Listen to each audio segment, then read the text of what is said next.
고린도후서 13장 13절. 13장 13절 같이 읽습니다. 주 예수 그리스도의 은혜와 하나님의 사랑과 성령의 교통하심이 너희 무리와 함께 있을지어다. 자, 이 말씀에다가 여러 가지 살을 덧붙여서, 자, 예배 끝에 목사님이 그냥 두 손을 딱 얹잖아요. 그래서 눈 감고 이제 축복 기도합니다. 지금은 우리 주 예수 그리스도의 은혜와 하나님의 무한하신 사랑과 성령의 감동하심이 이 시간 머리 숙여 기도하는 모든 자 위에게 영원토록 있을지어다. 찌어다 하면 좀 기분 나빠요. 왜 하나님 앞에 반말하는 것 같습니다. 어떤 분은 있기를 간절히 기원하나이다. 그러면 쫙 하나이다 하면 그냥 주악이 쫙 그러면서 뭔가 막 복이 떨어지는 것 같지요. 그런데 이것은 아닙니다. 우리가 바로 이 축도를 알아야 됩니다. 축도를 10,000번 받는다고 해서 천국 갈 수 있을 것 같아요? 축도 받으면 축복 받나요, 못 받나요? 축도한다고 축복 받는 것이 전혀 아닙니다. 교회사는요, 교회사 안에서는 축도가 없어요. 언제 만들어진지 모르겠습니다. 근데 이 내용을 가지고 축도가 만들어지는데 우리가 왜 이걸 의미를 아는 것이 필요할 것 같아요. 구원받은 사람은 이미 복을 다 받은 사람입니다. 그래서 신약에는 축도라는 것이 없어요. 자, 여기를 이제 표시하시고, 구약 성경 민수기 6장을 보겠습니다. 민수기 6장. 구약에 가보면 아브라함이 이삭에게 축복하죠. 이삭은 야곱에게 축복하고 야곱은 12아들에게 축복합니다. 자녀들에게 축복하면 하나님이 아브라함에게 부탁했던 그 약속이 자손들에게 그대로 이어졌습니다. 축복이 이어진 거예요. 그리고 이제 이 민수기 6장에 보면 하나님께서 아론들에게 이스라엘 자손을 위해서 축복하라는 내용이 나옵니다. 22절 여호와께서 모세에게 일러 가라사대 아론과 그 아들들에게 고하여 이르기를 너희는 이스라엘 자손을 위하여 이렇게 축복하여 이르되, 자, 이스라엘 자손에게 축복하라고 되어 있습니다. 여호와는 네게 복을 주시고 너를 지키시기를 원하며 여호와는 그 얼굴로 네게 비추사 은혜 베푸시기를 원하며 여호와는 그 얼굴을 네게로 향하여 드사 평강 주시기를 원하노라 할지니라 하라. 그들은 이같이 내 이름으로 이스라엘 자손에게 축복할지니, 자, 예수님의 이름으로 축복할지니 내가 그들에게 복을 주리라. 축복하면 복을 주죠. 구약에는 그렇게 했었습니다. 아론 때는 그렇게 됐었어요. 그 이후로는 어떻게 됐을까요? 그리고 우리는 예수님 오신 신약 시대는 이제 예수님을 통해서 예수님을 믿음으로 복을 다 주었습니다. 복을 이미 다 받은 거예요. 근데 그래서 신약 시대는 목사에게 축복에 대해서 축복 주라는 내용이 전혀 없어요. 에베소서 1장입니다. 에베소서 1장.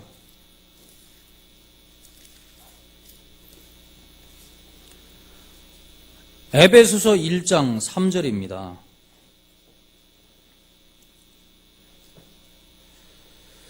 찬송하리로다 하나님 곧 우리 주 예수 그리스도의 아버지께서 그리스도 안에서, 같이 읽습니다. 하늘에 속한 모든 신령한 복으로 우리에게 복 주시되. 자, 여기 하늘에 속한 모든 신령한 복으로 우리에게 복 주시되. 모든 신령한 복을 주셨습니다, 이미. 내가 구원받을 때 모든 신령한 복을 다 받은 거예요. 복을 다 받았기 때문에 축복이 필요할까요? 필요하지 않을까요? 축도가 필요 없는 겁니다. 다 받았는데요. 구원 안 받은 사람은 못 받은 거죠. 꽤 많은 신자들이 목사님이 축도하면 막 복 주는 줄 알고 축도는 받아야 되겠다고 생각하잖아요. 그래서 정말 목사님을 신적인 위치로 숭배하는 것도 있습니다. 그건 잘못된 거예요. 아무리 축복기도 많이 받았다 할지라도 구원 안 받으면 죽으면 지옥입니다. 아무 소용이 없어요. 아무 소용이 없는 겁니다.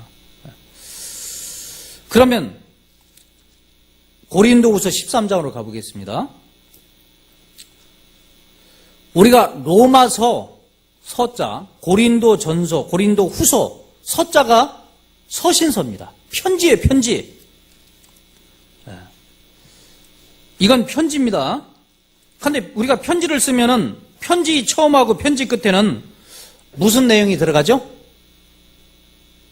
안부의 인사가 들어가죠. 안부 인사가 들어가는 겁니다. 그래서 고린도후서 13장 13절 다시 읽으면 주 예수 그리스도의 은혜와 하나님의 사랑과 성령의 교통하심이 너희 무리와 함께 있을지어다. 이것은 바울 사도가 편지 끝에 이 고린도 교회 성도들에게 안부 편지로 쓴 내용입니다. 안부의 인사말이 축도로 둔갑을 해버린 거예요. 이게 사람의 유전입니다. 자, 바울 사도는 여기 보세요. 바울 사도는 사도행전 9장에 예수 믿는 자를 잡으러 다메섹으로 갔습니다. 다마스커스로 가다가 하늘에서 밝은 빛이 비쳤습니다. 너무나 밝은 빛이, 해보다 밝은 빛이 비쳐가지고 눈이 멀어버렸습니다. 소경이 된 거예요. 나중에 아나니아가 안수하니까 눈에서 비늘같이 떨어졌는데, 그래서 사도 바울이요, 안질병이 생겼습니다. 눈이 잘 안 보여요. 근데 편지를 쓰고 싶은데 눈이 잘 안 보이니까 쓰기가 어렵잖아요. 그래서 더디오라는 사람이 있습니다. 더디오라는 사람이 바울이 말을 하면 대피를 했습니다. 대설을 한 거예요. 자, 로마서 16장을 찾아보겠습니다. 로마서 16장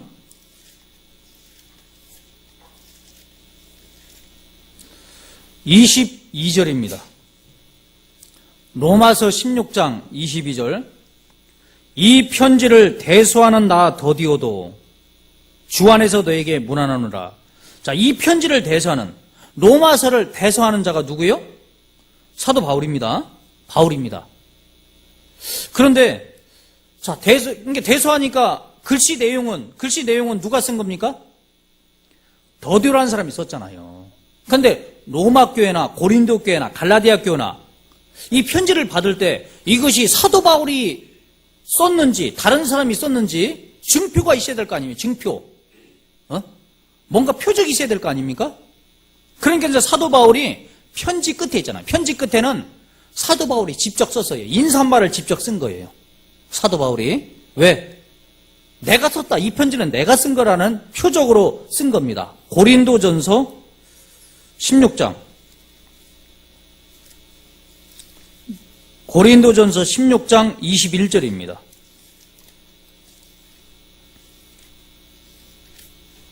(16장 21절) 나 바울은 친필로 너희에게 문안하노니. 자, 고린도전서 1장 1절부터 16장 20절까지는 더디오라는 사람이 쓴 거고 21절부터 24절까지는 누가 쓴 거예요? 사도 바울이 쓴 겁니다. 자, 친필로 너에게 문안하니. 바울이 친히 친필로 쓴 겁니다. 갈라디아서 6장. 자, 빨리 찾아보세요. 갈라디아서 6장 11절.